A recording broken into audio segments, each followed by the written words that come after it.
Hey guys, thanks for tuning in. Just taking a few short minutes here to check out our new Aerosolized Procedures 10. All right, I know it looks like a wild mess here, but if you just stick with me, I'm going to show you the good purposes for having this. It's just going to give you an extra layer of protection whenever you're dealing with an aerosolized procedure. We know that is the most risky thing that we're doing in this new day and age where we're dealing with protection against COVID-19. So how can we add another layer of protection when we're dealing with aerosolized procedures? This is it. So again, I know it looks crazy, but I think if we take it step by step, you'll see that it's really, really simple and easy to put together and probably well worth your time. All right. So just real quick, we spin this bed around. When it comes out of the package, you're going to see that it's noted here, the foot, right? Green duct tape labeled with a foot. That's going to go down at the foot of the bed, right? You spin this around, you see the head. Got a couple of arm slits where your arms can go in, do what they need to do. The blue tape here goes and clips to this frame. So really, this is the head, also labeled. So let's just go through here. We're going to just take it step by step, and I'll show you how to deploy this thing when you're dealing with an aerosolized procedure. All right, so really this setup, guys, is really quite simple. Looks like a lot going on, but it really is pretty easy to use. So whenever you're on scene and you're getting into an advanced airway procedure or really any aerosolized procedure, just remember that these devices, while not mandatory, definitely would encourage you to use them. First thing, DS1 and DS2 are going to be the trucks that have these on them. You know, we didn't have the ability to store these in each ambulance. Therefore, when you get on scene and you start working with an airway, hopefully DS1, DS2 are going to be close behind you, and they're going to be the ones to bring forward this Aerosolized Procedures 10, all right? So first step, when they come in, they're going to come in with this frame, just a PVC, this half-inch PVC piping, and it is, you see these two horizontal bars here.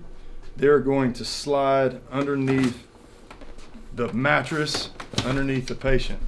Probably going to need some help there, but it's going to slide into place, and just that's where it's going to sit. Okay, next step, after the PVC frame has been put in place, you're going to have DS1 there again. DS1, DS2, they're going to have these together plastic bag with your plastic that's all folded up and kind of ready to quickly and easily deploy.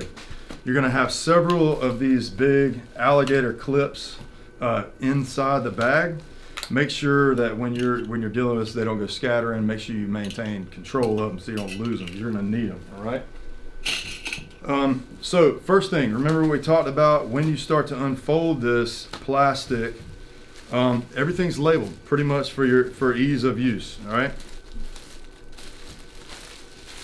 And I would recommend with this, go slow, because if you start flipping and throwing stuff everywhere, it's just going to get tangled up and in a mess pretty quick. Found the foot label here, so clearly that's going to orient towards the foot. Throw out the plastic, come over top of frame,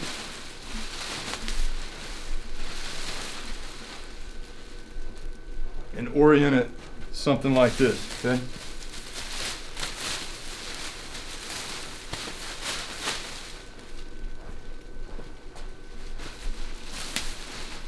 All right, guys, so once you get the plastic kind of laid out and everything's oriented, what you're going for is you're going to see this blue tape right here, this blue duct tape.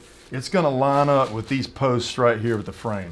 So once those guys line up, you're going to see the slits right here where your hands are going to go in and do whatever they need to do, right? Once you get this all lined up, you've got the blue tape here, you've got the foot tape down at the foot of the bed.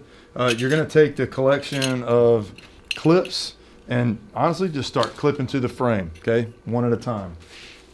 Going around and gathering up this material so that you can roll the stretcher, just rolling it up.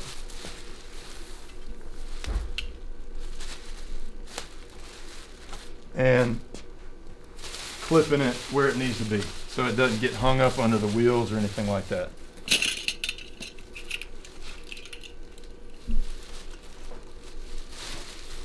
you get the idea here. Just going to go on around 360 degrees. Going to gather up this excess material and just clip it to the stretcher so that it's not in your way when you're rolling out of the house, down the driveway, into the hospital or whatever.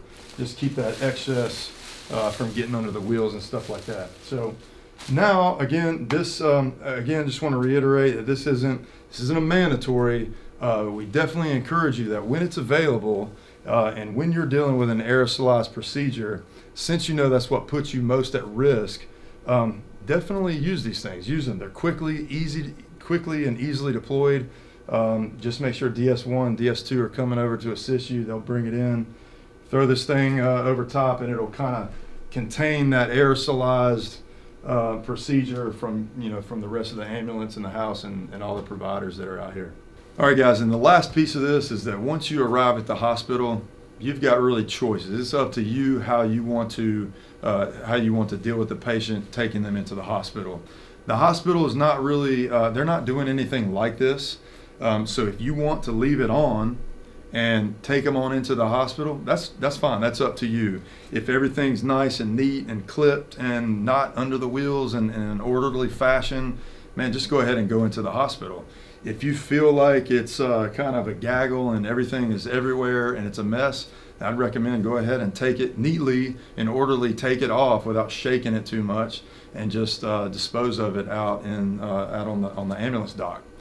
Once you're finished, you're going to follow through with your decon procedures as they've all been outlined to you in Kyle's webinars and your SOPs and GOGs. You're just going to carry on with your normal decon procedures. The plastic clearly is trash. It's waste. All right, guys, thanks again for tuning into this real quick video. Again, your safety is paramount. It's the number one thing on our list, and we believe it's the number one thing on your list as well. So take the extra time to go ahead and deploy these whenever you're dealing with an aerosolized procedure, just to keep yourself safe and just to mitigate the larger risk that we deal with aerosolized procedures. Thanks again for tuning in.